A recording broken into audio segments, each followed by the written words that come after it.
dimuliakan dan dikasihi Al-Fadhil Tuan Imam, Tuan-Tuan Imam, Tuan-Tuan Bilal, barisan IJK, Masjid Ibnu Abbas, seterusnya tuan-tuan perempuan, hadirin hadirat, muslimin muslimat yang dirahmati Allah Subhanahu wa taala sekalian.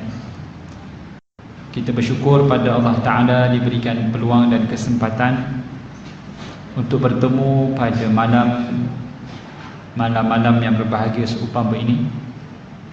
Mudah-mudahan apabila kita berada pada majlis-majlis ilmu, Allah Subhanahu wa taala menerima sebagai salah satu amalan kebaikan yang membolehkan kita mendapat perlindungan di hari yang telah perlindungan, melainkan Allah Ta'ala sediakan buat mereka yang bertemu dan berpisah lillahi ta'ala.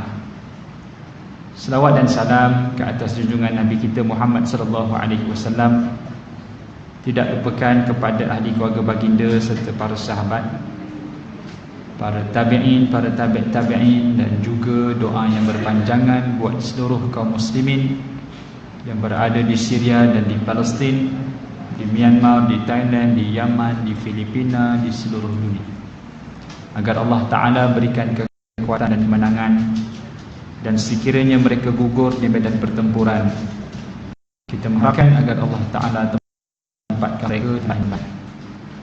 Dan pada masa yang sama, apabila kita suka mendoakan kebaikan untuk orang Islam yang lain, di sana Nabi SAW ada menyebut bahawasanya malaikat akan turun mengaminkan doa-doa itu, dan bahkan akan mendoakan doa yang sama buat sesiapa yang suka berdoa kebaikan untuk orang Islam yang lain.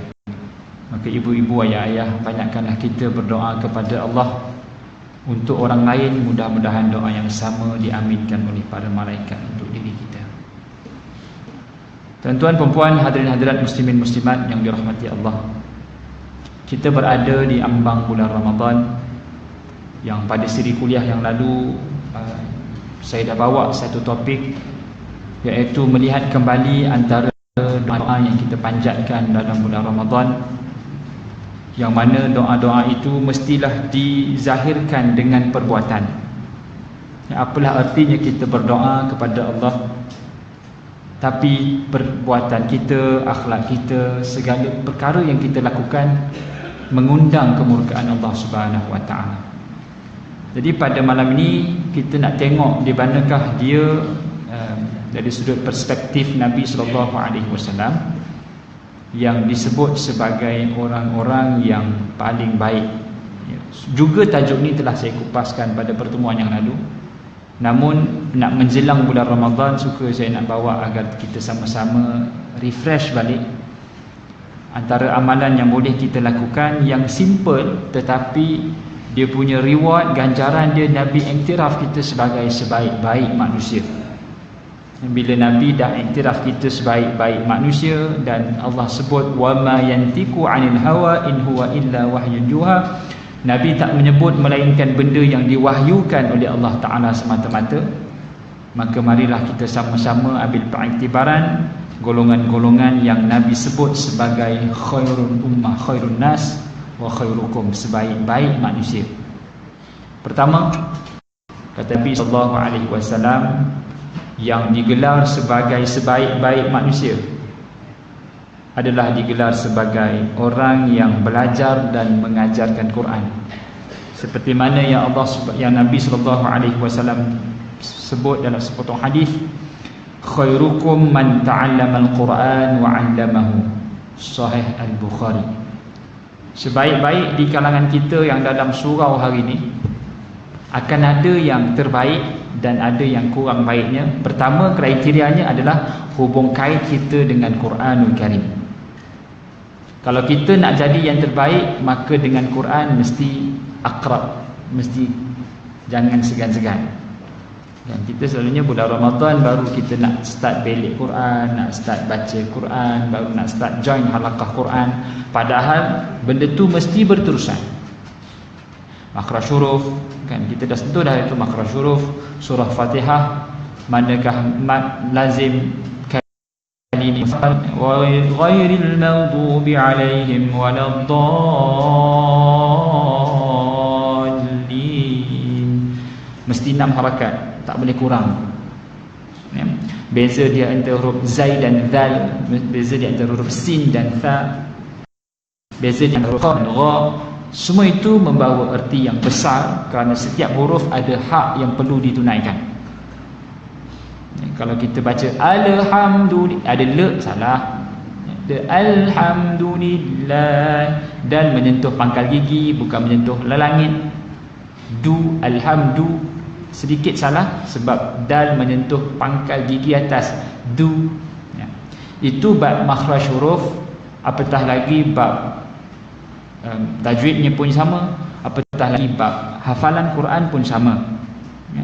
Seperti mana yang suka saya ingatkan ibu-ibu, ayah-ayah, bulan Ramadan silih berganti, usia semakin bertambah. Alangkah ruginya kalau hafalan tidak bertambah, ya. Usia kita makin dekat, kita masa dah tak banyak. Kalau kita hanya sibuk memperbetulkan bacaan, itu bagus. Tapi lebih bagus menambah hafazan untuk dijadikan amalan, kerana martabat kita di sisi Allah makin hampir bergantung pada kadar hafalan. Kita boleh masuk kelas tajwid, kelas taranum, lebih-lebih lagi cuba hafal. Nabi tak pandai baca, tapi Nabi hebat menghafal. Bangsa Arab satu bangsa yang hebat menghafal Quran. Bukan menghafal Quran, dia menghafal. Sebelum Quran turun, mereka menggunakan kaedah hafalan. Quran turun memberikan mereka bahasa, Quran turun memberikan mereka grammar, tata bahasa. Sebelum tu tak ada. Quran datang memberikan mereka tamadun. Bangsa Arab tak ada tamadun sebelum datangnya Islam. Islam datang memberi tamadun kepada bangsa Arab. Sebab itu Quran tidak akan silap dari sudut grammarnya, dari sudut tata bahasa tak akan silap. Jadi sama je kita, tuan-tuan.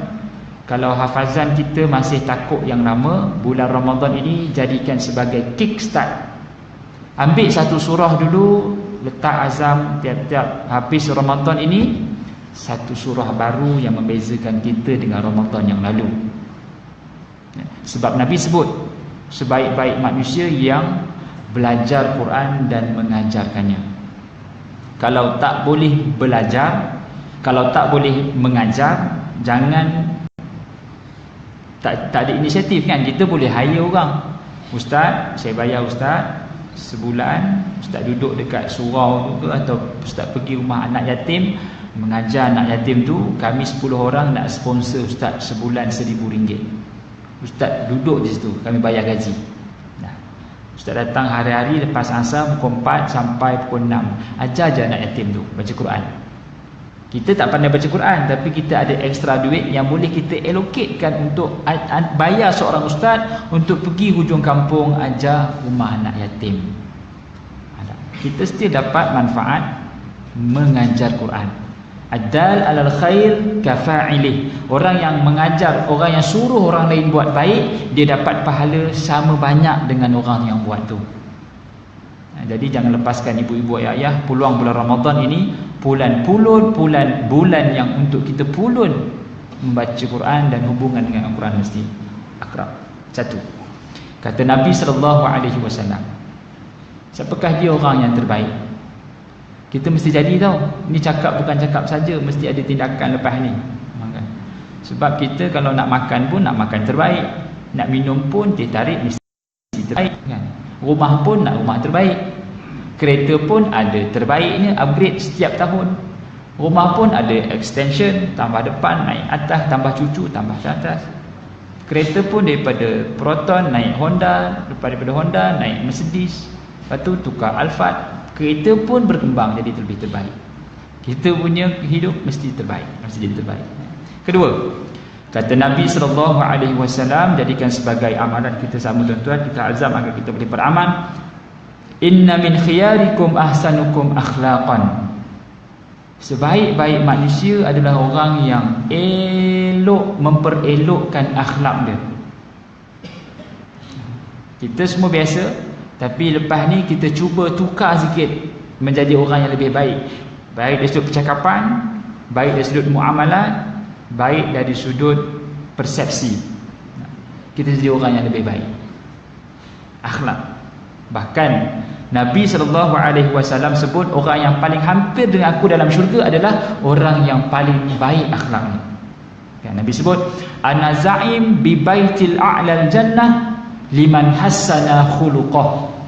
Aku menjamin untuk kalian mendapat rumah di syurga yang paling tinggi bagi sesiapa yang memperelokkan akhlak dia.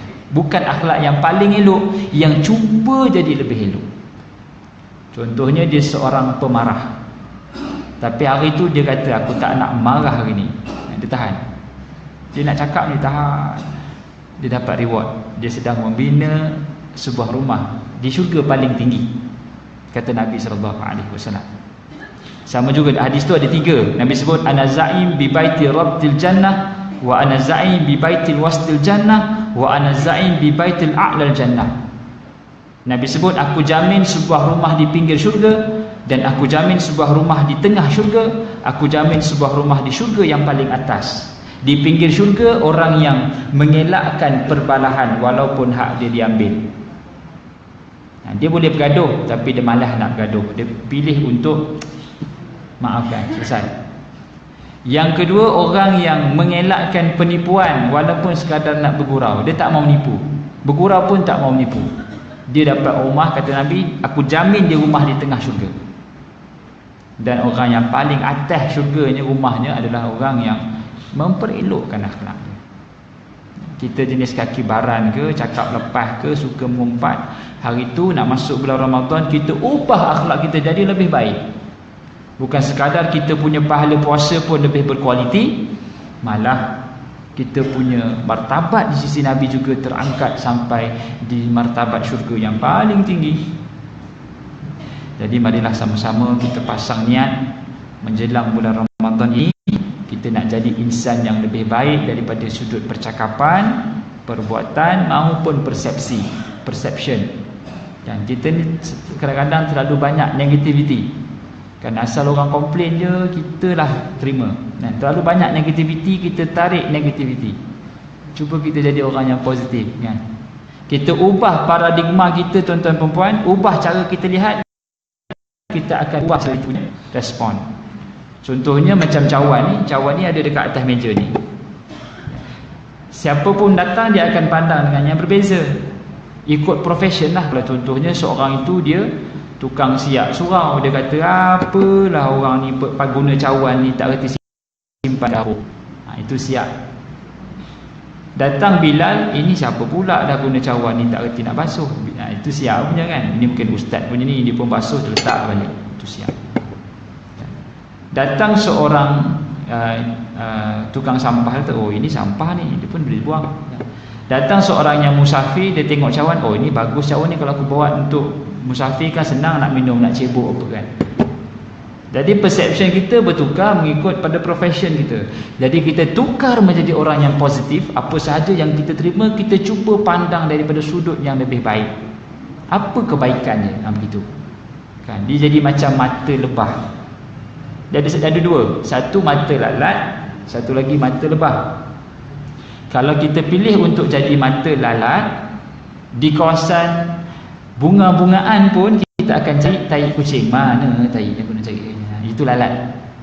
Kawasan taman ni dia cari sampah. Mana sampah? Dia akan cari sampah. Tapi kalau orang tu dia pakai mata lebah, dia akan nampak kebaikan. Walaupun dilonggokan sampah yang banyak itu, dia akan cari mana bunga.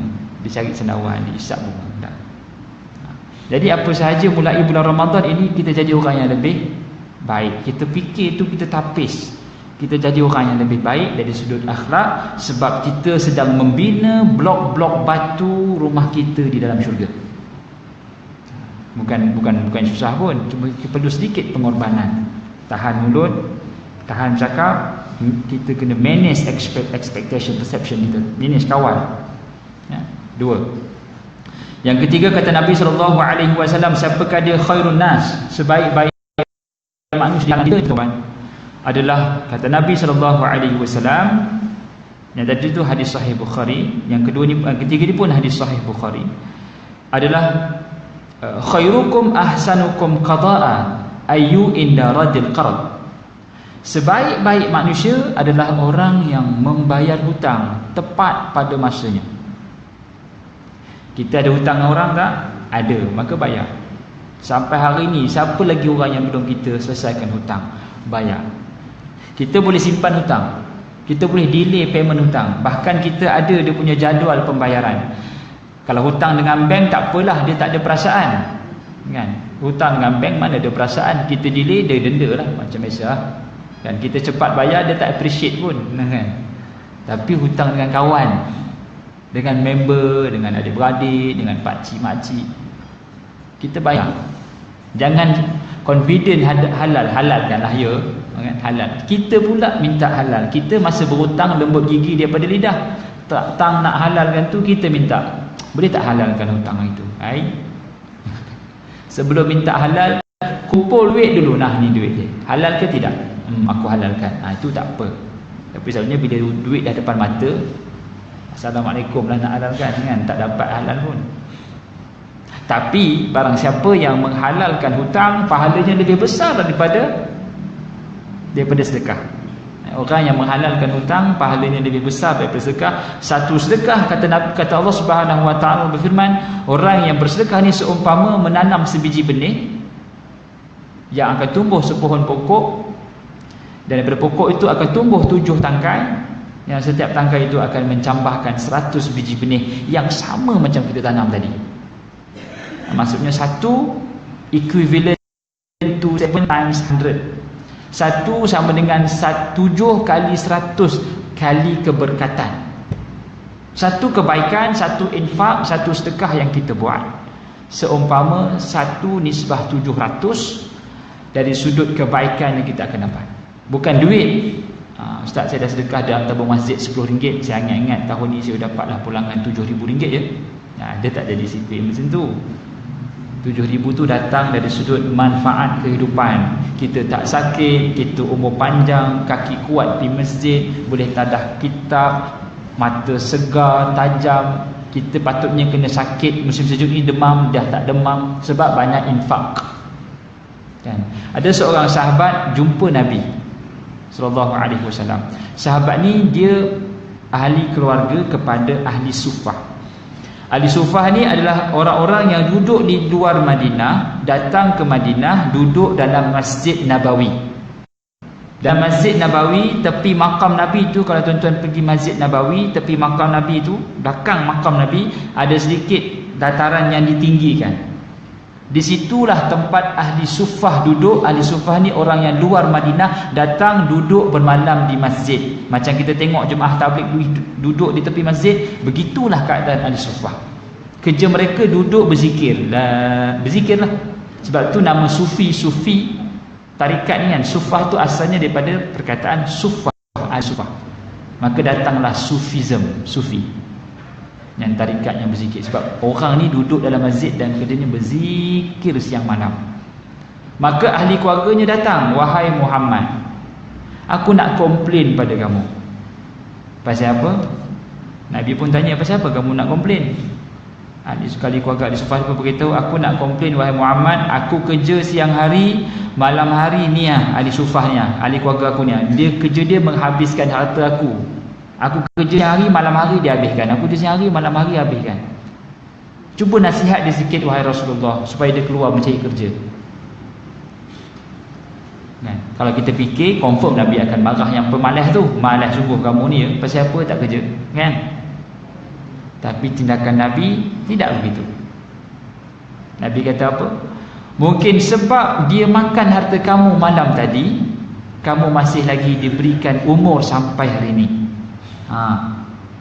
Nabi cuba tukar paradigma orang yang komplain tu supaya banyakkan bersedekah. Mungkin sebab malam tadi dia makan harta kau, hari ni kau masih hidup dan berjalan lagi. Nampak? Nabi SAW, ya Allah, suka pandang the positive side of everything. Suka pandang benda yang cantik di setiap sesuatu yang berlaku.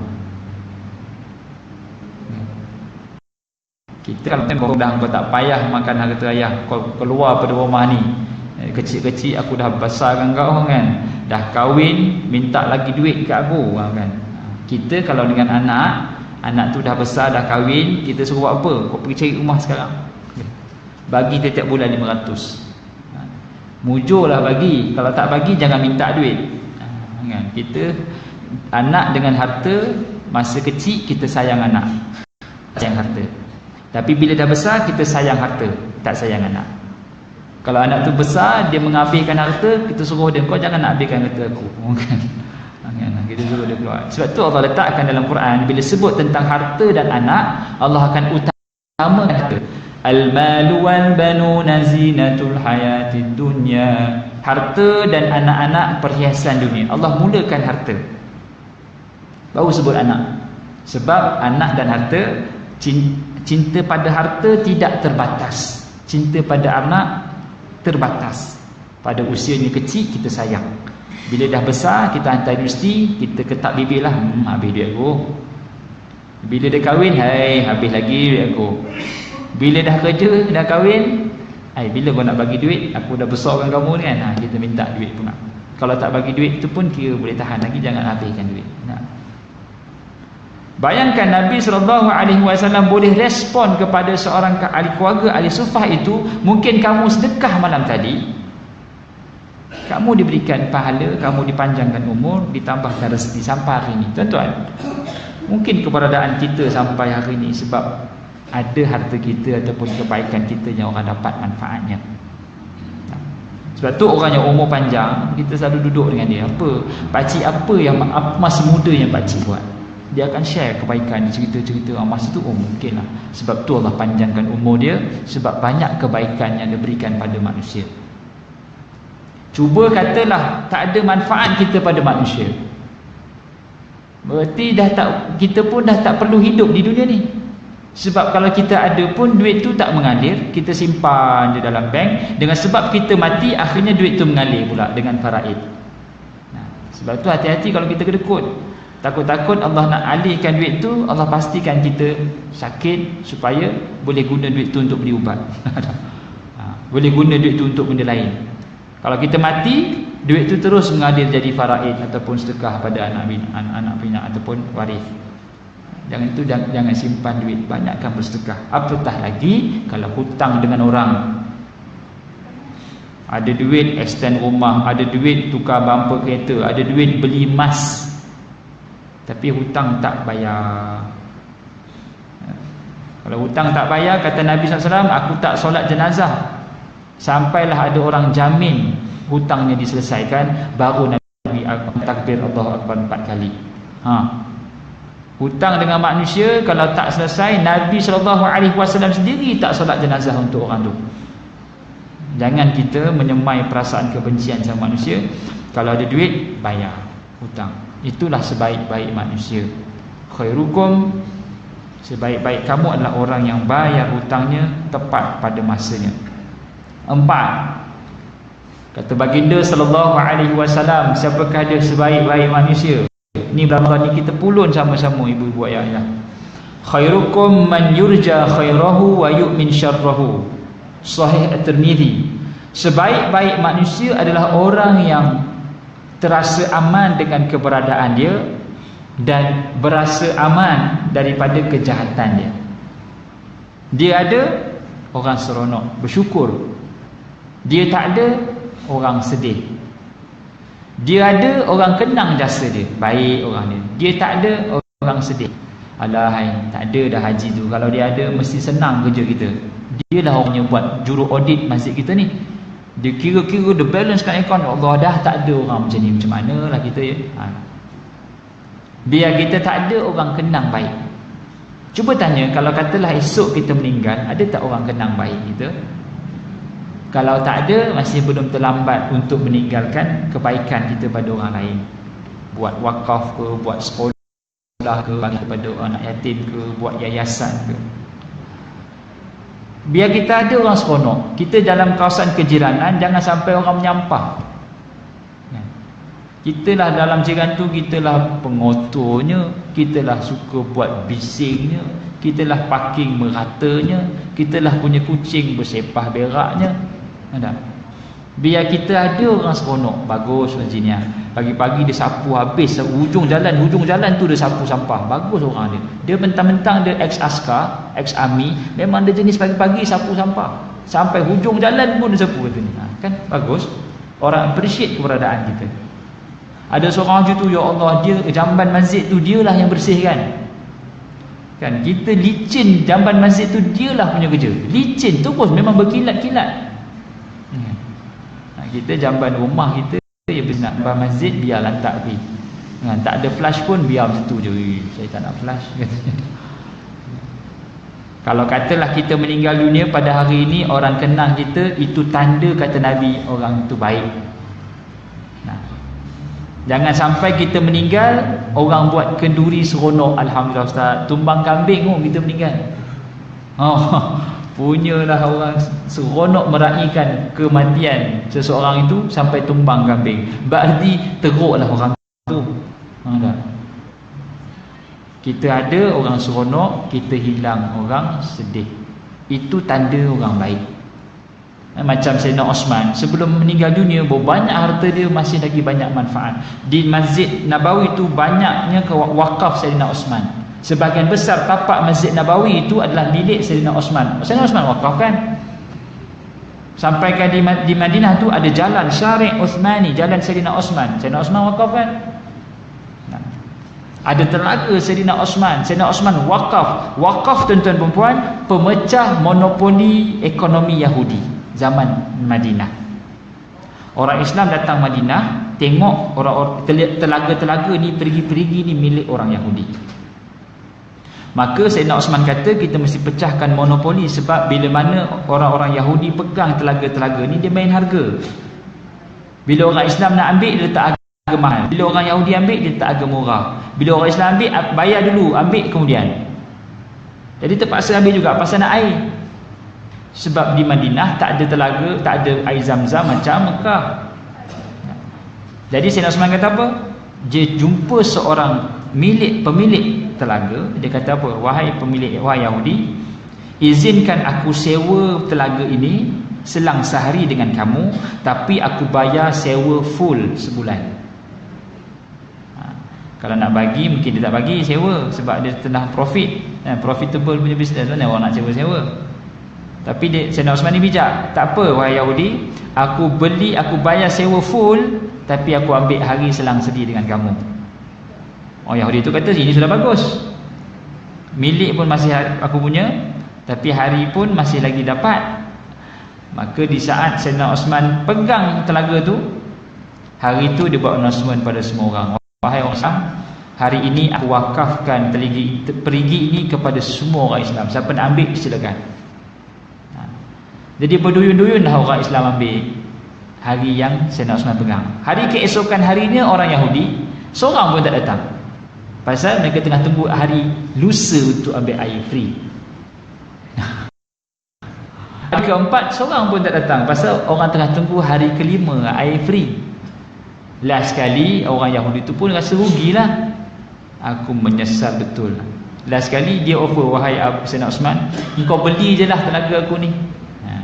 Sayyidina Osman pun belilah sekali. Sayyidina Osman wakafkan terus perigi itu kepada seluruh orang Islam di Madinah. Disebabkan ada satu perigi itu wakaf, maka semua harga telaga menjadi murah. Sebab ada telaga free. Jadi itulah pemecah monopoli ekonomi di Madinah. Wakaf ini kekuatan umat Islam. Tapi sayang sekali kita ni jarang nak wakaf. Zaman sekarang ni dah macam-macam instrumen wakaf ada. Ada wakaf korporat, ada wakaf tanah, ada wakaf macam-macam. Cuma kita je tak masukkan duit. Kita jenis pegang je duit. Alah RM10 tuan-tuan untuk masukkan dalam satu badan tu supaya dia beli tanah, jadikan wakaf kan? Ada wakaf Perbadanan Johor lah, macam-macam wakaf ada di Cyberjaya banyak. Tuan-tuan Google je wakaf, wujudlah macam-macam. Wakaf korporat, dia ada RM100, dia ada RM1000. Yang RM1000 tu dapat macam-macam privilege. Kita dapat guna sikit, dapat macam-macam lah. Tuan-tuan carilah. Yang penting bersedekah dan wakaf. Biar kita ada, orang rasa dapat manfaat. Esok lusa kita meninggal dunia, ada harta kita yang memberi manfaat, iaitu wakaf tadi.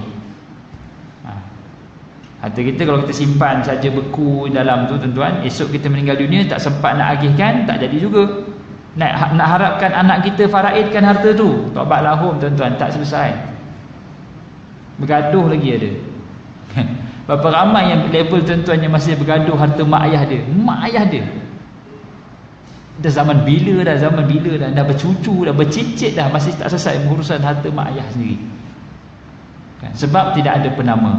Bila harta yang tidak ada penama, dia akan terus pergi ke amanah raya. Duit itu beku kan? Berapa banyak amanah raya pegang duit orang Islam? 50 bilion ringgit beku.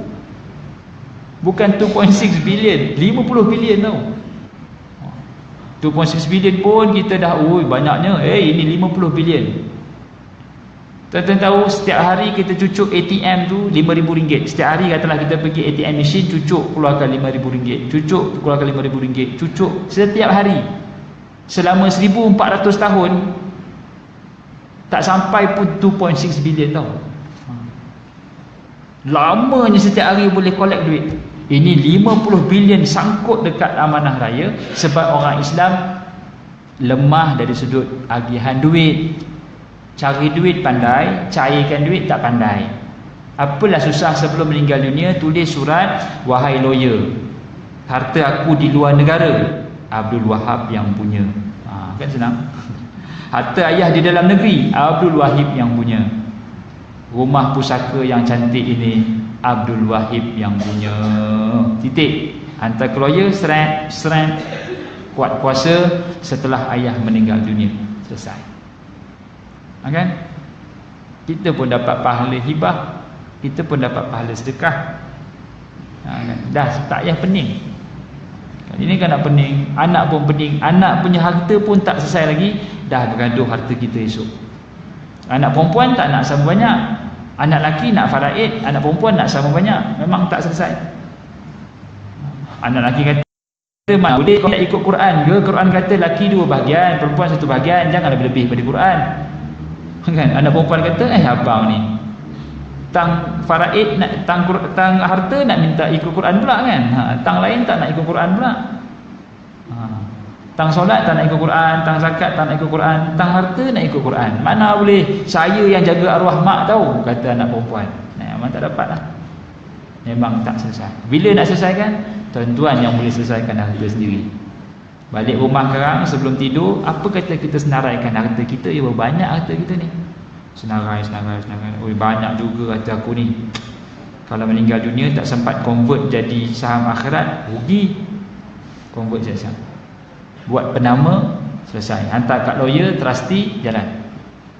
Tuan-tuan semua kaya. Depan-depan saya ni semua jutawan Melaka ni. Taman ibu kota dan seangkatan dengan ni semua kaya-kaya. Semua ada sebiji rumah kira jutawan lah kira kawasan. Ni sejuta rumah kat sini ni. Kalau tak juta ringgit pun juta rupiah. Jual sini balik Indonesia, rupiah tu jadi jutawan, multi millionaire, tapi rupiah lah. Kan? Jadilah. 5. Yang terbaik kata Nabi SAW, khairukum li ahli wa ana khairun li ahli wa ana khairukum li ahli. Sebaik-baik kamu adalah orang yang baik dengan ahli keluarganya. Sahih Ibnu Hibban. Siapakah dia? Orang yang baik dengan ahli keluarga. Ni nak masuk Ramadan ni, kita jadi orang yang baik dengan ahli keluarga. Kan, dengan bini kita bercakap lembut-lembut, dengan suami kita bercakap lembut-lembut, dengan anak kita cakap dengan lemah lembut, dengan mak ayah kita tambahkan kasih sayang, lembutlah. Kan, kita ubah cara muamalat kita dalam keluarga. Kita selalunya dengan kawan boleh perhabis duit, boleh lepak sampai 3-4 pagi. Tapi dengan ahli keluarga malas nak bercakap. Bercakap pun tidak. Pegang pun geli. Kan, adik-beradik bersentuhan. Kan, nak bergaduh je dengan adik-beradik kan. Nak pula gaduh dengan abang, lagi bergaduh. Tapi dengan kawan boleh baring atas riba lagi. Esok kita nak pergi mana? Kita pergi Genting nak? Jom berempit. Kan, dengan kawan boleh berempit. Dengan adik-beradik gaduh panjang. Rugi. Sebab Nabi sebut, aku orang paling baik dengan ahli keluarga. Nabi SAW dengan Sayyidatina Aisyah berlari-lari dalam rumah. Betapa mesranya Nabi dengan Aisyah. Mandi pun sama-sama, minum pun di bekas yang sama. Mana mulut Aisyah, di situ Nabi minum. Ada orang kata, ustaz boleh lah ustaz, Nabi tu dengan Aisyah tu isteri muda ustaz. Ini mana boleh kata. Kalau nak dapat macam tu kena kahwin seorang lagi lah, muda ustaz katanya. Nak cari alasan kahwin seorang lagi tu. Tak kisah, yang ada hargai kan, yang tak ada jangan digenang-genang. Yang ada depan mata tu appreciate, hargai. Kalau sakit pergi klinik. Alah ustaz, dulu memanglah, dulu semuanya indah ustaz, minyak wangi beli habis minggu boleh pakai. Sekarang ni minyak angin je penuh ustaz. Memanglah minyak angin dah usia 50-an gini, memanglah minyak angin, sakit lutut, sakit belakang, sakit bahu, memanglah kan. Minyak wangi sekejap dah pakai, lepas tu minyak angin je lah. Berangin, memang berangin malam ni ustaz. Tak boleh balik rumah rasanya. Ubah. Kalau ada sakit bawa pergi klinik, ubah pandangan kita dengan keluarga. Kenang balik zaman-zaman romantis dulu lah, kan? Kembalikan semangat untuk bersama, indah kemesraan itu kembali. Ni bini sakit, alah awak ni dah pukul 10 malam ni, pening lah, sakit lah, tidur dah, panjang umur esok bangun. Katanya. Ada ke suruh kawan tu esok panjang umur bangun, kesian dia. Dia mengadu, pening lah bang, bangunlah sekejap, pergi beli Panadol. Tak nak pergi dah, tak ada, awak tidur lah, dah tua memang ngantuk, memang pening, tidur. Dia nak sambung tengok tenis, dia malas nak keluar katanya. Tiba-tiba member telefon, jom tengok tenis kat mamak. Boleh pula. Awak nak apa tadi? Sakit kepala? Sakit apa? Abang keluar sekarang. Sanggup keluar pasal kawan panggil, bukan sebab bini sakit. 3 jam tak balik. Dah balik tu, waktulah awak tak kesian kat saya. Saya pusing satu ibu kota ni cari Panadol awak tak jumpa tau. Padahal 3 jam lepak dengan kawan tengok bola. Itu kerja orang lelaki, ibu-ibu hati-hati, malam-malam tak balik. Lebih lagi musim PRU ni. Dia sangat terpacak bendera, tak duduk dengan siapa lah gamak. Abang hari ni bertugas pondok panas, duduk dengan siapa bang? Adalah, awak tak tahu. Kat gang-gang pacak bendera lah. Siapa tu bang? Beb tahu siap-siap. Bukan cari sangat. Hati-hati ibu-ibu ayah-ayah. Baik dengan ahli keluarga. Tak ada pilihan dah, itulah orang kita. Yang keenam, kata Nabi SAW, inna khiyarukum fil jahiliyah fa khiyarukum fil islami idha faqahu. Sahih Al-Bukhari, sebaik-baik di kalangan kamu adalah orang yang paling dalam memahami ilmu agama, faham ilmu agama dalam, belajar, jadi seorang yang faqih. Kan Nabi SAW berdoa kepada Allah Ta'ala agar diberikan kefakihan kepada Ibnu Abbas, Allahumma faqihu fid din wa alimu ta'wil. Ya Allah, Allahumma faqihu fid din, berikanlah dia kefahaman agama. Kefahaman agama dituntut. Bukan agama fardu kifayah, tapi ilmu fardu ain. Bilakah last kali kita habis khatam kitab kulit ke kulit depan seorang guru? Bila? Tak pernah ustaz. Saya pun belajar pun celup-celup je. Kitab fiqh sikit, kitab solat sikit, kitab tasawuf sikit, kitab akidah sikit-sikit je. Tak pernah khatam kulit ke kulit. Jadi macam mana kita nak jadi seorang yang faham agama? Nak jadi seorang yang faqih? Kan? Ambil satu kitab fiqh manhaji, buat betul-betul fokus pada tadabbur kitab. Habis bulan Ramadan ni kita dah boleh start pengajian kulit ke kulit. Jangan ponting. Supaya kita faqih, faham bab agama. Bab taharah bilalah sekali kita belajar.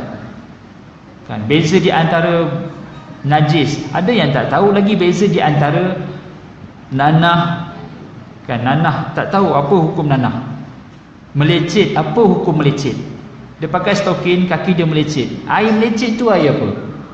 Kena baju, boleh bawa sembahyang ke tidak?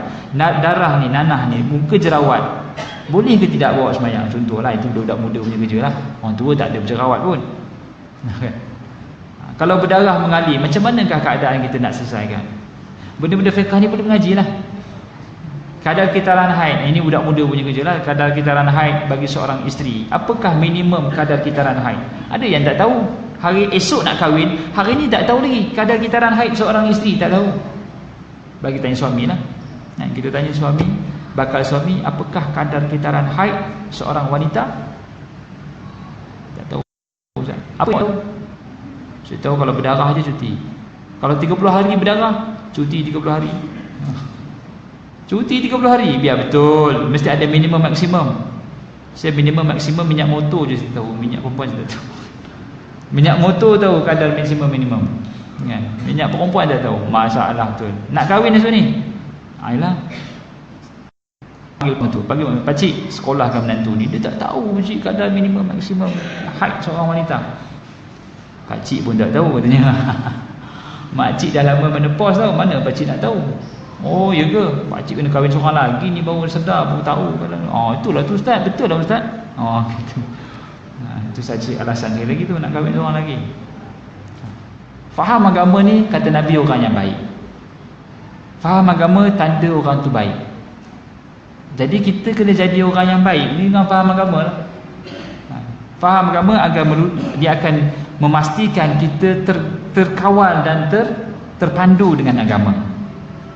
Orang yang faham agama baik. 7. Kita baca azan dulu. Azan dulu dan kita sambung sikit lagi. Lagi 7 orang yang disukai oleh Allah. Tuan-tuan dan puan, hadirin hadirat muslimin muslimat yang dirahmati Allah Subhanahu wa taala. Maka golongan yang disebut sebagai sebaik-baik manusia yang ke-6, yang ke-7 kata Nabi sallallahu alaihi wasallam adalah khairukum man at'amat ta'am. Sebaik-baik manusia di kalangan kita adalah orang yang suka jamu orang makan. Ini dah masuk bulan Ramadan, maka jangan lepaskan peluang untuk menjamu orang buka puasa. Kata Nabi SAW yang bermaksud orang yang menjamu orang buka puasa tu, dia akan dapat pahala sempurna orang yang berpuasa walaupun hari itu dia tak puasa. Dia tak puasa hari tu, dia cuti, dia uzur, musafir dan sebagainya, sakit. Tapi dia ambil peluang di waktu petang tu untuk sediakan juadah berbuka puasa. Dan orang berbuka puasa dengan dia punya juadah, dia dapat pahala sempurna puasa pada hari itu. Walaupun yang berbuka tu, yang makan makanan itu, dia sendiri kurang pahala puasa. Yalah, dengan tengok benda yang haram, dengar benda yang haram, bercakap benda yang haram, menyebabkan pahala dia kurang. Tapi sebab dia jamu orang puasa, dapat full pahala puasa. Sedekah.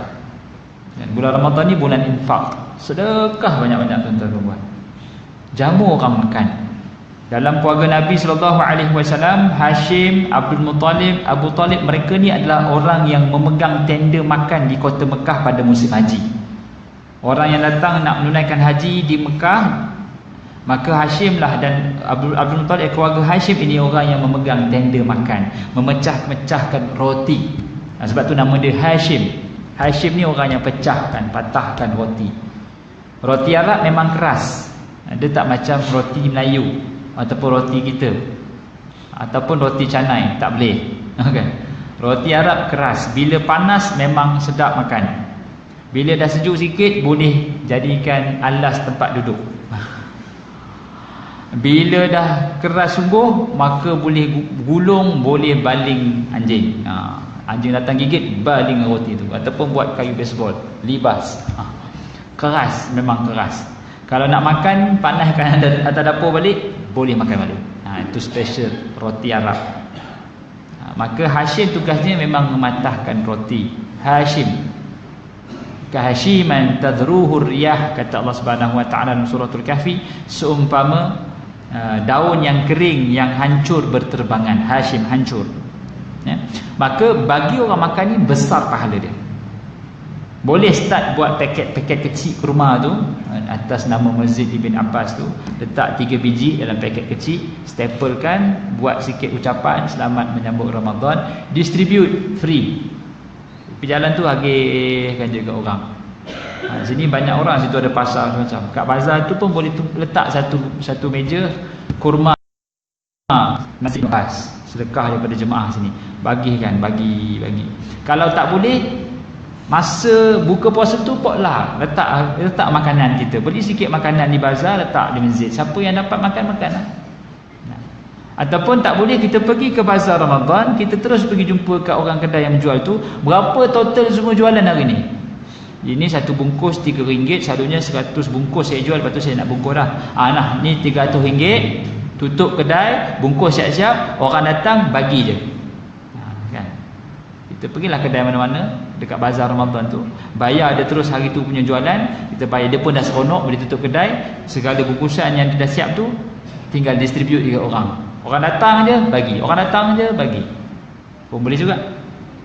Kan? Tak payah tunggu kita nak masuk nama dalam orang yang buka puasa di masjid. Kita boleh buat terus di bazar Ramadan. Apatah lagi orang yang bagi nama untuk berbuka puasa di masjid, lebih-lebih lagi lah dituntut buka puasa dan bersahur. Buat tuan-tuan. Sebab kata Nabi, yang paling baik adalah orang yang menjamu orang lain makan. Nah, bulan Ramadan yang akan datang ni, pastikan kita betul-betul bersiap siaga untuk menyambutnya dengan penuh dengan amalan ketaatan. Di bulan Ramadan bukan sekadar bulan puasa, bulan Ramadan digelar sebagai bulan Quran. Syahrul Ramadan alladzi unzila fihi al-Quran. Bulan Ramadan bulan infak, kita sedekah banyak-banyak. Bulan Ramadan juga bulan menyantuni anak yatim. Santun anak yatim bulan Ramadan, supaya mendatang pun kita santun. Kata Nabi SAW, ana wa kafilul yatim hataini fil jannah. Aku dan penjaga anak yatim sebelah menyebelah di dalam syurga. Nah, juga amalan yang terbaik. Apa dia? Jaga anak yatim, bela anak yatim, duduk sebelah-sebelah tepi Nabi dalam syurga. Nabi dah sediakan VIP sitting bagi anak yatim, apa lagi kita nak bagi orang yang jaga anak yatim? Kita mungkin susah nak dapat jalan pintas di padang mahsyar. Khamsina alfasanah, 50,000 tahun. Yang satu hari di alam akhirat, alfasanatin mimma ta'udun, seumpama 1000 tahun di alam bumi, baru satu hari di alam akhirat. Jalan pintasnya adalah jaga anak yatim. Kita ada duit banyak, boleh guna duit tu untuk biayai anak yatim. Pergi cari rumah anak yatim, cakap ke cikgu, cikgu ni RM300, saya nak ambil seorang anak yatim, saya nak biayai dia setiap bulan RM300. Cukup tak cikgu? Cukup. Selesai. Pegang usap kepala anak yatim. Bukan usap tuan-tuan, jangan tepuk. Ni dah tepuk kepala budak tu. Hai pakcik, jangan main kasar main kepala. Usap. Jangan tonyoh, kesian kamu ya, kesian. Hai pakcik, tonyoh saja, main hulur sikit RM50. Tuan-tuan, kalau jaga anak, saya pernah buat satu program. Kita ambil anak yatim dengan anak staf di pejabat office. Kita nak didik anak staf ni dengan jaga anak yatim. Mungkin saya dah cerita dulu di sini. Kita bawa dia pergi shopping di AU2 Ion. Kita bagi anak yatim RM300, kita bagi anak staf RM300 pergi shopping barang raya.